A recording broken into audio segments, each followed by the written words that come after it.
Magandang umaga po mga ka-farming. Hi, hello mga ka-farming. Magandang umaga sa inyo. Dito po ako ngayon sa aming farming. Ang aming farming ngayon ay kami ngayon? Nag-i-spray ng mga pananim namin. Tingnan nyo po mga ka-farm. Tingnan nyo po mga ka-farm ang aming pang mixture. Sa drum ginagamit po. Yung ginagamit po ngayon namin mga pesticide or insecticide po ay ito. Ito po yung mga ginagamit namin mga insecticide for sitaw. Para po ito sa blight sa dahon po. At saka ito yung maintenance namin or interval nga ginagamit namin na mga gamot sa mga sitaw or chemical. Ito po, tingnan nyo po ha, mga application sa aming farming or gulayan.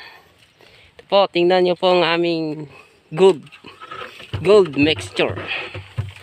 Gold po to mga ka-farm. Medyo konti lang nilagay namin kasi matugas na yung sitaw, matanda na. Konti na lang spray kasi bali yung dahon niya ay nang larag sa sobrang uwan. Pero maganda pa yung mga bunga nila po yun, no? Yun, no? Mga bunga niya, may maganda pa siyang bunga at may maintenance pa rin kami nga spray, pang spray. Tulad ng nagdilig pa rin kami ngayon ng fertilizer Trifol 14 po, natunaw namin.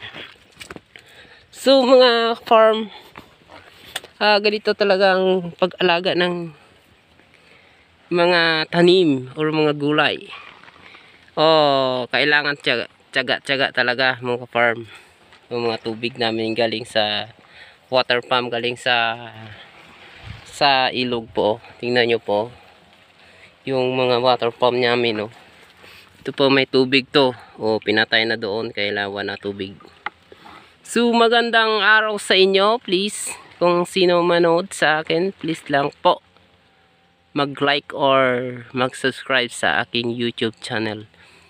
Maraming salamat sa inyo pagsuporta sa akin mga video o panood. Thank you very much po. Please subscribe me. Thank you. Bye-bye.